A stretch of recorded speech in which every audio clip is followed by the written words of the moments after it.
institutions from classroom learning to global impact. Engineering education aligned with the global goals. மாண்புமிகு உறுப்பினர் திருமதி பிரேமலதா விஜயகாந்த் அவர்கள்.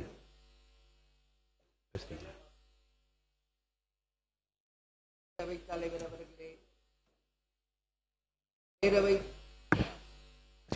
பேரவைத் தலைவர் அவர்களே, முதலமைச்சர் அவர்களே, எதிர்க்கட்சி தலைவர் அவர்களே, அமைச்சர் பெருமக்களே, சட்டமன்ற உறுப்பினர்களே, அவை பணியாளர்களே, காவலர்களே, கேமராமேன்களே, அரசு ஊழியர்களே, இங்கு பணியாற்றும் அனைவருக்கும் முதல்கண் எனது பணிவான வணக்கங்களை தெரிவித்துக் கொண்டு எனது உரையை தொடங்குகிறேன். நேற்று தமிழ் மீதான தீர்மானம், இன்றைக்கு 2 முக்கியமான தீர்மானம் இந்த அவையில் நிறைவேற்றப்பட்டிருக்கிறது. அந்த வகையில் முதலில் நமது அவைத் தலைவர் அவர்களுக்கு தேமுதிக சார்பாக முதல்ல பணிவான வணக்கங்களையும் நன்றிகளையும் இந்த நேரத்தில் சொல்ல விரும்புகிறேன். ஏன்னா முக்கியமா 2 விஷயம்.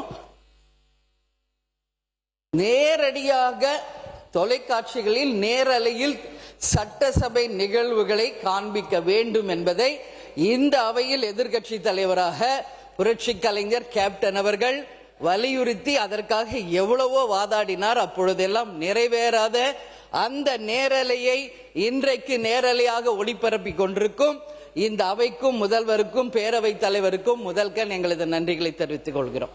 அதற்கு அடுத்தது கேமராமேன்களுடைய ஒரு சின்ன ரிலாக்ஸ் பண்ணி அவங்கள மனித நேயத்தோடு நீங்க அதை பரிசீலிக்கணும் என்று சொன்ன உடனே மறுநாளே அதை மனித நேயத்தோடு ஏற்றுக்கொண்ட நமது அவைத் தலைவர் அவர்களுக்கு இந்த நேரத்தில் என் நன்றிகளை தெரிவித்துக் கொள்கிறேன். தமிழ் மீது நேற்று நாம் நிறைவேற்றிய தீர்மானத்தை தேசிய முற்போக்கு திராவிட கழகம் முழுமையாக வரவேற்கிறது என்பதை இன்றைக்கு தான் அது பதிய வைக்க முடியும். என்ன, நேற்று வாய்ப்பு எனக்கு கிடைக்கல. எல்லாருக்கும் பேசும் வாய்ப்பு இந்த அவையில் கிடைக்க வேண்டும் என்றதற்காக எல்லா தீர்மானத்தின் மீது இன்று நான் பேசுறேன்.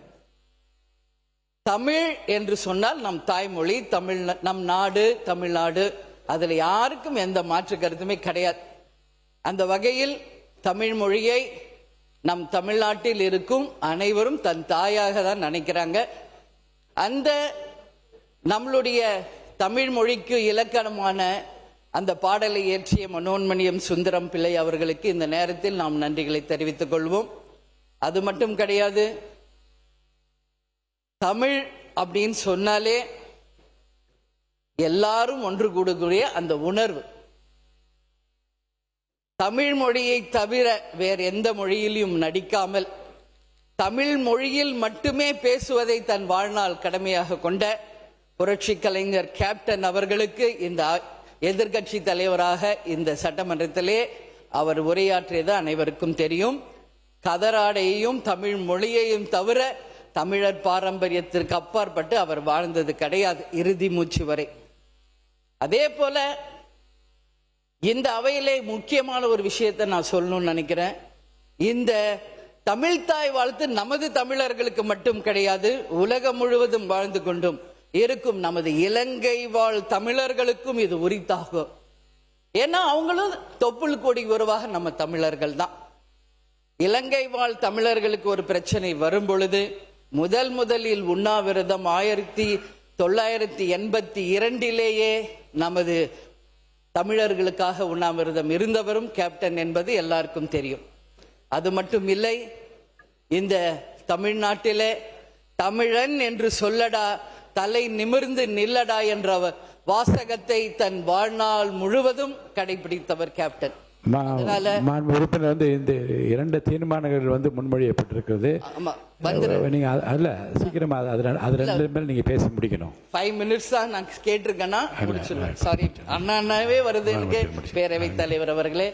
அதனால தமிழ் மொழியை நாம் தாய்மொழியாக ஏற்றுக்கொண்டோம். அந்த வாழ்த்து பாடு நம்ம நிச்சயம் அதை ஏற்றுக்கொள்கிறோம். அதுல மாற்று கருத்து யாருக்கும் இல்லை. இன்றைக்கு 2 தீர்மானம் நாம் நிறைவேற்றி இருக்கிறோம்.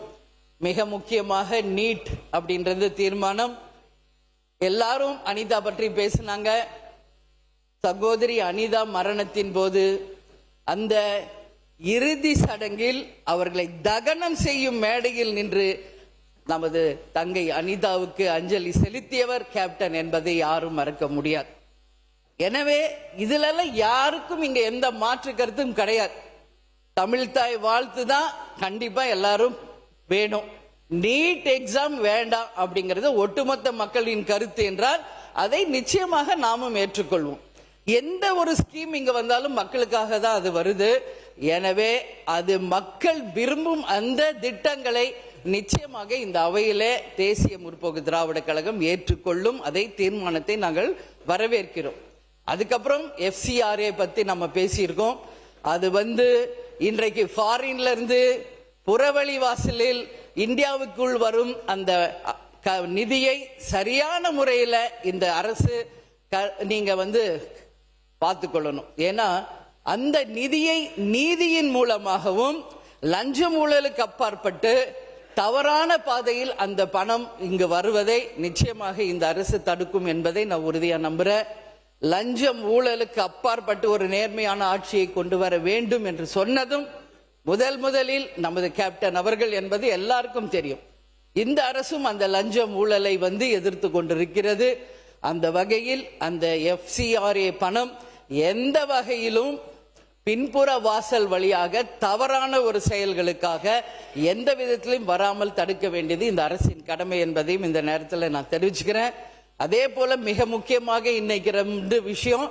எல்லா இடத்திலும் மீனவர்கள் ஆர்ப்பாட்டம் போராட்டம் நடத்தி கொண்டிருக்கிறார்கள். இந்த அரசு நிச்சயம் அவர்களை நீங்க இது பண்ணணும். அது மட்டும் இல்லை, செவிலியர்கள் ஒரு புறம், அது மட்டும் கிடையாது, உப்பு தயாரிக்கும் உப்பளத்தை வேலை செய்யறவங்களும் அமைச்சருக்கு தெரியும்.